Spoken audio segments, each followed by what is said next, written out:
que isso significa? Essa memória, ela é onde onde vai estar armazenado os programas que estão executando.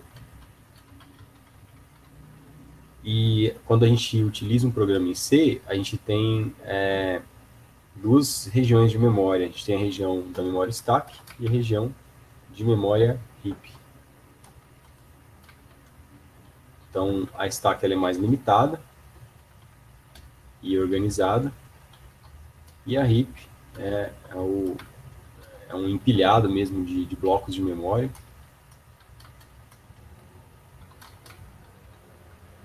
E aqui é alocados dinamicamente, né? Dinamicamente.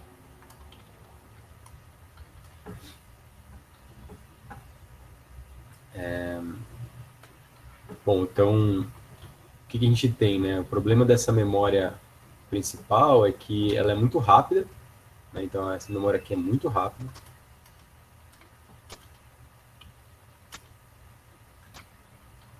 Mas ela é cara e difícil de escalar. Então, é difícil você ter, por exemplo, 1 TB de memória principal, né? Memória RAM. Ela, além de ser muito cara, ela é difícil de escalar no hardware mesmo. Então, nos projetos de sistemas computacionais e sistemas computacionais que sejam computadores, celulares, sistemas embarcados, IoT, quando a gente vai escolher isso, né, escolher no projeto quando memória RAM vai ter, esse é um ponto importante, né, de custo-benefício. Então, o que acontece? Né, se você tem uma quantidade de memória, né, uma base de dados, por exemplo, e aí você começa a coletar dados e essa base de dados começa a exceder, o que você faz, né?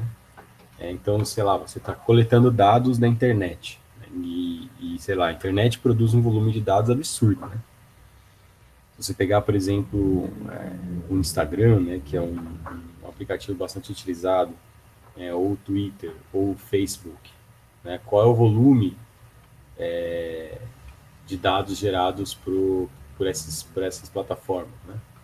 Mesmo se você considerar também sistemas legados, né, os sistemas corporativos, né, quantos dados que não são utilizados, né, numa plataforma de um e-business grande, né, de um e-commerce grande como a Amazon, ou mesmo sistemas, né, de e-commerce brasileiros, né, sei lá, Casas Bahia, Ponto Frio, Magazine Luiza, etc. Tá? Não estou sendo, não é monetizado isso aqui, né? Estou citando só para dar exemplos, nem, nem é uma questão aí de recomendar nada, é só mesmo exemplos, tá, pessoal? Então, a quantidade de dados, né, pode ser muito grande e exceder facilmente o espaço da RAM. Né? Então, o que a gente tem que fazer? Né? A gente tem que salvar, né, ou guardar informações na memória secundária. Nessa memória secundária, ela é composta de discos, muitas vezes de disco. Hoje em dia é disco, né? Mas já foi, por exemplo, fitas. A Google, por exemplo, ainda tem backup em fitas, mas é menos comum. Discos e fitas, então, são os meios mais comuns, mas você também tem o que a gente chama de flash drives, né, que são os pendrives, que são memórias mais rápidas também. E os discos, hoje em dia, a gente tem os HDDs, né, o Hard Drive Disks, e também tem os Solid State Drives, que não são discos. Né? Então, vou colocar aqui SSD. E que são também sistemas mais rápidos, só que também caros. Né? Então, é muito mais caro, por exemplo, você comprar um SSD de 1 TB, né? Não sei nem se tem, mas de 500 GB, do que um disco. Então, para que isso serve? Né? Para você guardar informações e essas informações elas são persistentes. Então, uma vez gravadas, mesmo sem energia, continuam lá. né? Diferente da memória principal. A memória principal tem o que a gente chama de volatilidade. Ela depende de alimentação. Então, assim que se eu estiver digitando um programa aqui, né, se eu estiver digitando alguma coisa aqui, e eu não salvei, e o meu computador trava, ou o meu computador reinicia por algum motivo, ou acaba a energia, eu perco aquilo que eu não gravei no disco. Então, tem essas duas. Na verdade, aqui, né, eu vou colocar de memória secundária.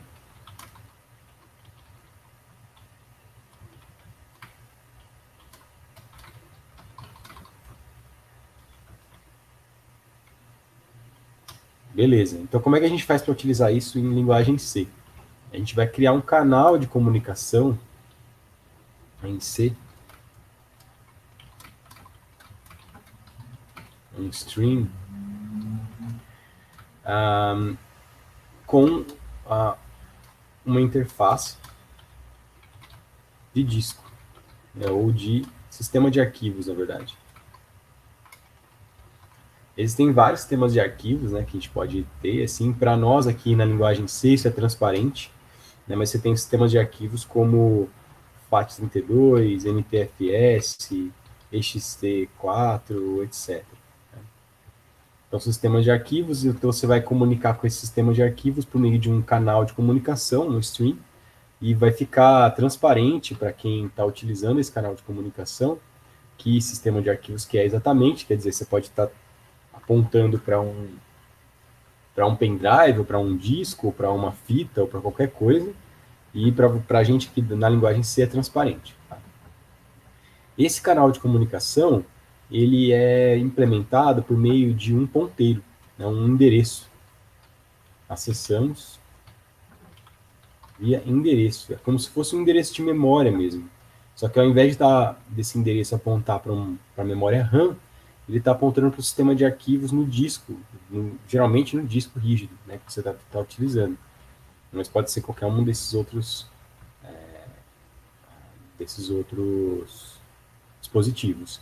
E por acessar via endereço, a gente vai utilizar uma variável do tipo ponteiro, que a gente já vem trabalhando aí, né, que é aquela variável asterisco. Vamos lá, né? E aí, o que a gente tem? Dois tipos de arquivos. Arquivos codificados em caracteres, que a gente chama de arquivo texto. Ou seja, ele é um arquivo que é interpretado como texto. Né? Como, quer dizer, cada byte dele é interpretado como texto. E tem arquivos codificados em binário. E esses arquivos binário, né, não tem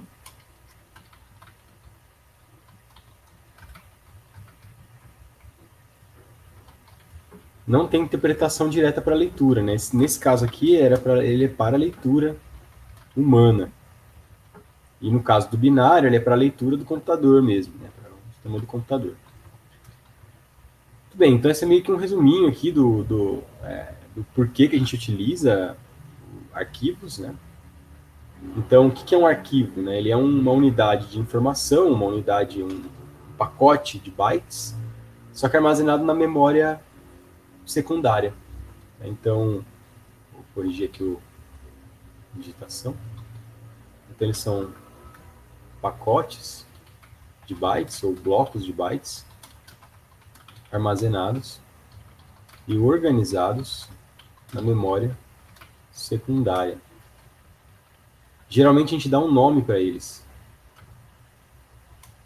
Damos um nome e, em alguns sistemas, na maior parte dos sistemas, na verdade,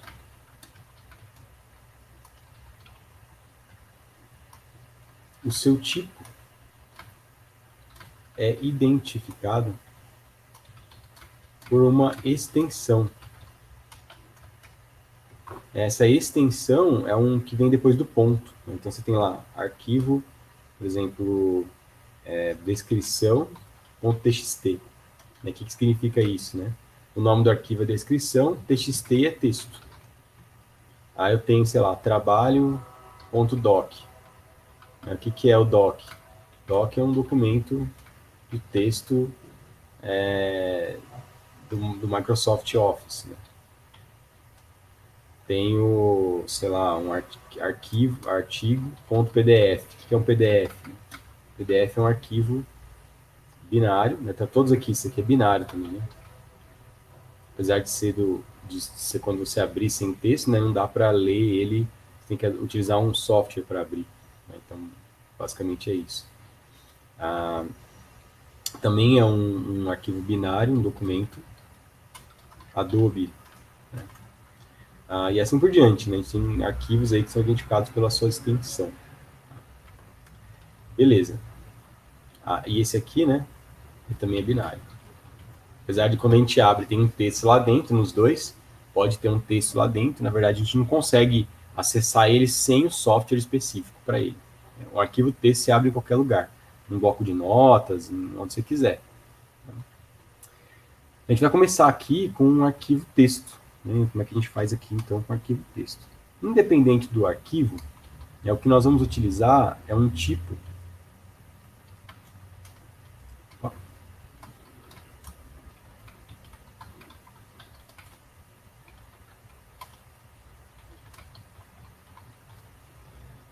É o tipo file, né, de arquivo. E, como eu falei, a gente vai acessar por meio de uma string de comunicação, então eu tenho que ter um endereço. Se eu tenho que ter um endereço, na verdade mesmo, esse cara aqui não é só file, ele é file asterisco. Então ele é o tipo, ele vai ser um endereço para um arquivo. Eu vou chamar ele aqui de arc. Então, esse aí é a nosso endereço. Como é que ele começa? Né? Começa nulo. Né? Por quê? Por enquanto, eu não estou olhando para nenhum arquivo. Né? Então, está nulo. Né? A gente teve algumas perguntas aí, só para eu rapidinho aqui passar, para não ficar muito. Como que os arquivos ficam gravados no HD e pendrive? Isso é uma outra história, tá, Bruno? É mais complicado do que eu explicar aqui nessa aula, mas depois eu posso dar uma ideia.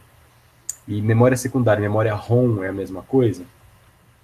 Então, é o seguinte, memória RAM é a memória que a gente consegue escrever nela, né? Então, ela é Random Access Memory. Por quê? Eu posso escrever e ler de qualquer endereço. Basicamente é isso. Eu posso aleatoriamente escolher um endereço e pegar ele direto. É isso. E a memória ROM é Read Only Memory. É uma memória de apenas leitura. Apesar de só mudar uma letra, o R aqui significa outra coisa, tá? Para o RAM e para o ROM. Então, a memória ROM é o chip que que o projetista, né, do sistema computacional, ele vai projetar aquela memória. Ela é como se fosse a memória RAM, né, em termos do componente eletrônico. Mas ele vai fazer ela de maneira que não dá para escrever. Só ler. Para que isso serve? Para você botar o sistema numa placa-mãe, por exemplo, ou numa placa no sistema embarcado, que é o software que vai rodar, que vai iniciar aquele sistema. Então você não quer que o usuário altere aquilo. É um sistema que vai ficar fechadinho lá. Né? Você vender um celular, por exemplo, vai ter uma parte lá que você não quer que altere. Aquilo ali é o software do celular. Apesar de ser read-only, né, óbvio que tem como escrever nela. Né? Você torna ela somente leitura para poder dificultar o acesso, né, para não permitir que as pessoas escrevam sobre ela. O usuário final não vai escrever sobre ela, mas o projetista, né, a pessoa que vai fazer na empresa, lá eles vão fatalmente ter que escrever essa memória em algum momento. Tá? Basicamente é isso. Beleza, então esse então é o tipo para acessar arquivos. Aí como é que a gente abre? A gente abre utilizando uma função. Existe uma função que vocês podem procurar até depois. fopen. File open, né?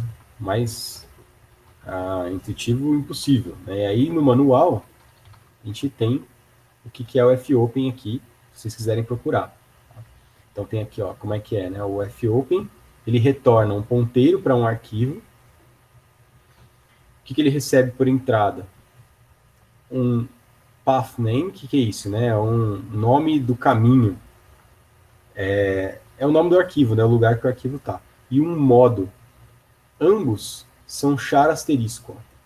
Char asterisco? Char asterisco.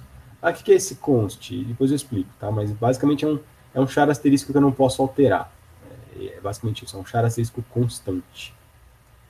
Então vamos lá, ó. Vou abrir aqui um arquivo .txt, né? É o nome do arquivo que eu quero. Como é que eu posso, então? Eu poderia dizer exatamente todo o caminho dele. /home, sei lá. Eu posso colocar o arquivo, o caminho completo. Ou eu posso colocar só o nome do arquivo, nesse caso ele vai salvar na mesma pasta onde está o programa.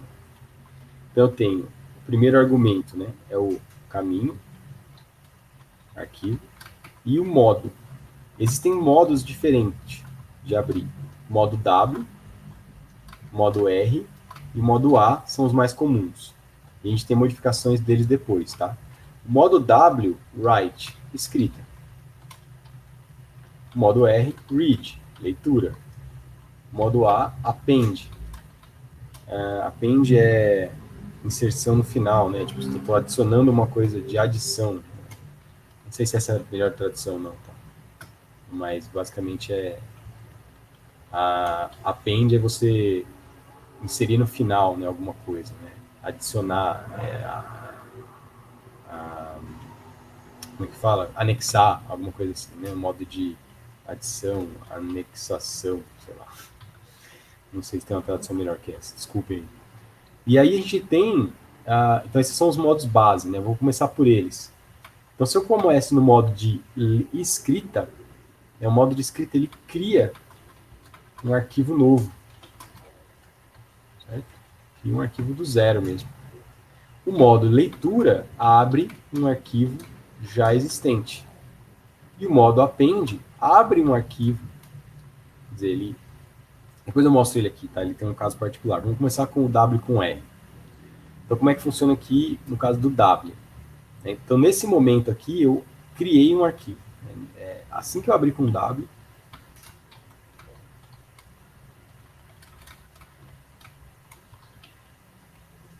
e o arquivo.txt. E agora, como é que eu faço? Né? Como ele é um arquivo texto, eu posso escrever nele. Mas antes de começar a escrever nele, eu vou dizer que a gente tem que fechá-lo no final, com fclose. Tá? A gente pode fazer um paralelo aqui com a alocação dinâmica. O fopen seria o malloc e o fclose seria o free. A gente sempre que abrir um canal de comunicação, a gente tem que fechá-lo depois. Cuidado, muito cuidado, porque se você não fechar, pode ser que não seja escrito tudo que você realmente escreveu no arquivo. Tá? Tudo que você realmente queria escrever. Bom, aí eu vou perguntar aí para quem se lembra aí programação avançada em C. Como é que eu faço para... Tô sendo irônico, tá, pessoal? Como é que eu faço para escrever uma coisa na tela? Que função que eu uso? Quero fazer uma escrita.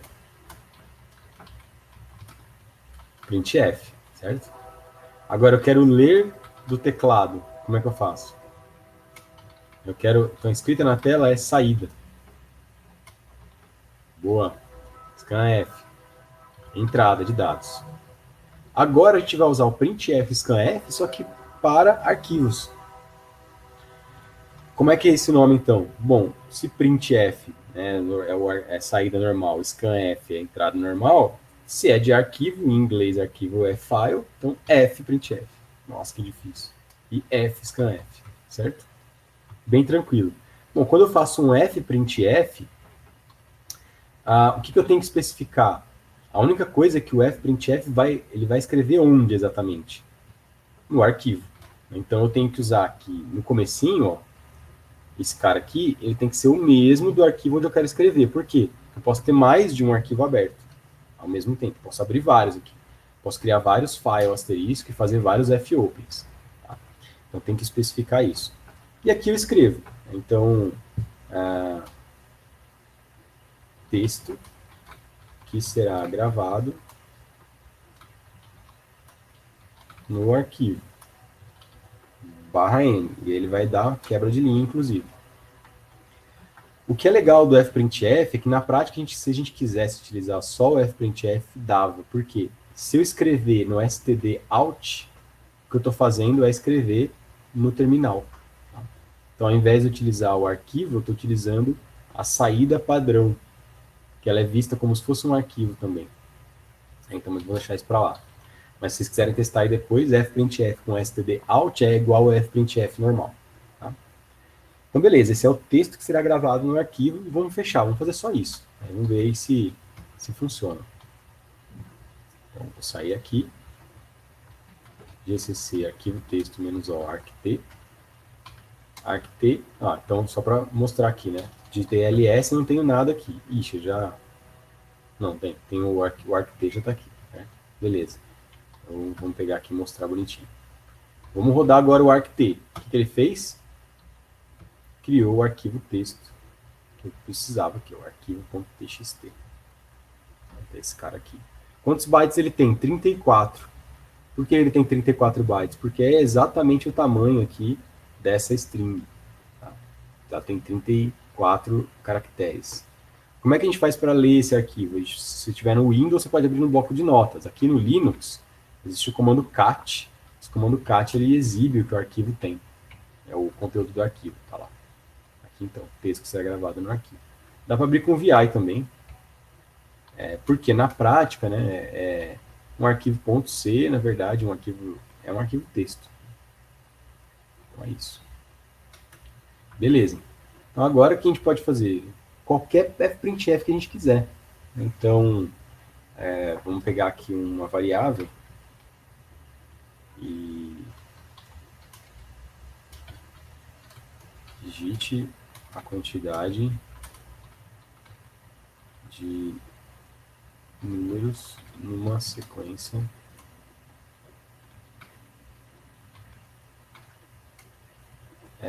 vamos pensar, sequência de potências de 2.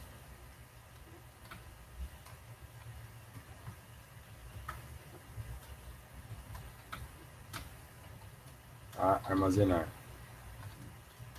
E aí o usuário vai digitar. Aqui, ó, só para utilizar o std out aqui, ó. Vou usar o fprintf agora.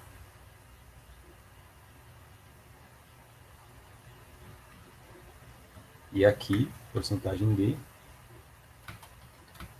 e comercial em. A gente vai gerar agora um for int i menor do que igual a 0, ou pode ser igual a 1, né? É igual a 0, começa com 2 elevado a 0. I mais mais, a gente pode até trocar aqui por E, né, que é o expoente. E a gente vai fazer o seguinte, né, então a gente vai pegar e fazer um fprintf com ld, né, que eu vou utilizar um long int, com a potência de 2, que vai ser igual a 2 elevado a i. Então, a gente vai usar aqui aquela função power, 2 elevado a i. Essa função ela retorna um double, né? Mas como a gente sabe que potências de 2 são inteiras, a gente pode converter. A gente vai ter que, para isso, incluir a função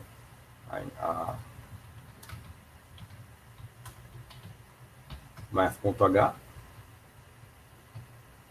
Beleza, então eu vou imprimir e eu vou dar um /t lá no arquivo.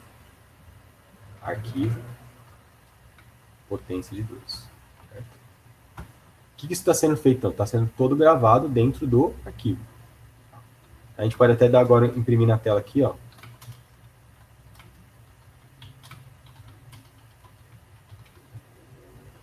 Sequência gerada.